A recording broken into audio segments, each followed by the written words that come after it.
આજે આપણે બનાવીશું શિયાળુ સ્પેશિયલ રેસીપી ટ્રેડિશનલ ગાજરનો હલવો। આ ગાજરના હલવામાં ના તો આપણે મલાઈનો ઉપયોગ કરવાના છે, ના તો માવાનો ઉપયોગ કરવાના છે। ટ્રેડિશનલી જે રીતે દૂધ ઉમેરીને ગાજરનો હલવો તૈયાર કરવામાં આવે છે એ જ રીતે આપણે ગાજરનો હલવો તૈયાર કરીશું। માવો અને મલાઈ ઉમેર્યા વગર પણ આ હલવો એકદમ દાણાદાર બનીને તૈયાર થશે। ગાજરનો હલવો બનાવવા માટે અહીં મેં 500 ગ્રામ જેટલા લાલ ગાજર લીધા છે। ગાજરને સારી રીતે ધોઈને આ રીતે ઉપરની છાલ ઉતારી લેવાની છે। હવે પીલરનીમાંથી બધા ગાજરની છાલ ઉતારી લીધી છે અને એકવાર ધોઈ લીધા છે। હવે હલવો બનાવવા માટે ગાજરને આપણે છીણવાનું છે, તો એના માટે આ રીતની મોટી છીણી મેં યુઝ કરી છે। હવે ગાજરને છીણી લેવાનું છે।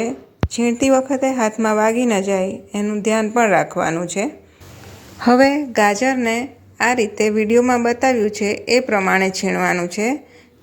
આ રીતે છીણશો તો ઉપરનો જ ભાગ છીણાશે, વચ્ચેનો જે સફેદ ભાગ આવે છે કે પીળો ભાગ આવે છે એ આપણે છીણવાનો નથી। ગાજરનો વચ્ચેનો ભાગ પચવામાં ભારે હોય છે।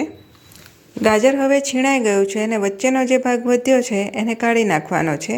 એ જ રીતે બધા ગાજર છીણી લેવાના છે। તમે આ રીતે છીણવા ન માંગતા હો તો એના ટુકડા કરીને તમે મિક્સરમાં પણ પીસી શકો છો। હવે બધા ગાજર છીણીને એની છીણ તૈયાર કરી લીધી છે। હવે આપણે હલવો બનાવવાની શરૂઆત કરીશું। હવે ગાજરનો હલવો બનાવવા માટે ગેસ ઉપર એક કઢાઈ રાખી છે। ગેસની ફ્લેમ ઓન કરી દેવાની છે।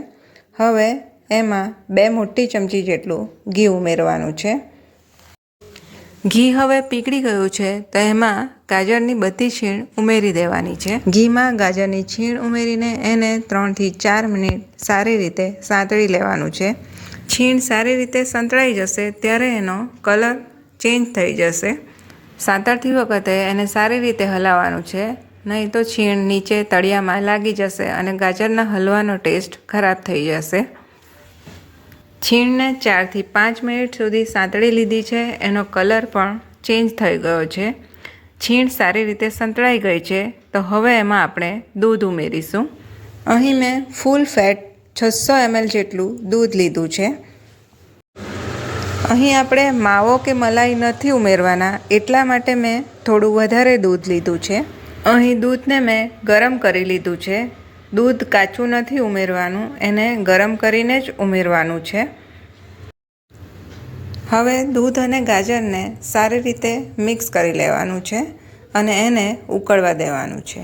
હવે દૂધમાં ઉભરો આવવા માંડ્યો છે તો ગેસની ફ્લેમને મીડિયમ કરી દેવાની છે। દૂધ અને ગાજરને વચ્ચે વચ્ચે હલાવતા જવાનું છે અને સાઈડ પરથી સ્ક્રેપિંગ પણ કરતા જવાનું છે। દૂધને ઉમેર્યા પછી 15-20 મિનિટ ઉકાળી લીધું છે। ઉકાળ્યા પછી ઘણું બધું દૂધનો ભાગ રિડ્યુસ થઈ ગયો છે। આ રીતે સાઈડ પરથી સ્ક્રેપિંગ પણ કરતા જવાનું છે, નહીં તો મલાઈનો થર સાઈડ પર જ ચોંટી રહેશે। 35 થી 40 મિનિટ ઉકાળ્યા પછી દૂધનો ભાગ બળી ગયો છે અને એમાંથી જ માવો બનવાની શરૂઆત થઈ ગઈ છે। હવે આ સ્ટેજ ઉપર આપણે એમાં ખાંડ ઉમેરીશું। અહીં મેં અડધી વાડકી જેટલી ખાંડ ઉમેરી છે।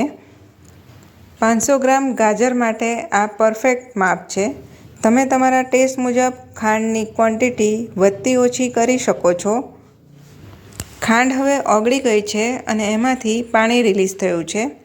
આ પાણી બળે ત્યાં સુધી એને કૂક કરવાનું છે। આ સ્ટેજ ઉપર હલવાને સારી રીતે મિક્સ કરતા જવાનું છે, નહીં તો હલવો તરત જ પેન સાથે ચોંટી જશે અને હલવાનો ટેસ્ટ ખરાબ થઈ જશે। હવે અડધી ચમચી જેટલો ઇલાયચી પાવડર ઉમેરીશું। થોડીવાર ઉકાળ્યા પછી ખાંડનું પાણી ઘણું બળી ગયું છે, પણ હજી એની કન્સિસ્ટન્સી થોડી થીન છે, તો હજી આપણે એને 5 થી 7 મિનિટ કૂક કરીશું। હવે હલવામાં ડ્રાયફ્રૂટ ઉમેરવાના છે। તમને જે પસંદ હોય તે પ્રમાણે તમે આમાં ઉમેરી શકો છો। અહીં મેં બદામ ઉમેરી છે। બદામને પણ આમાં મિક્સ કરી લેવાની છે એટલે એ પણ સારી રીતે સોફ્ટ થઈ જાય। થોડીવાર કૂક કર્યા પછી હવે ખાંડનું પાણી બળી ગયું છે અને ઘી પણ સાઈડ પરથી રિલીઝ થવા માંડ્યું છે।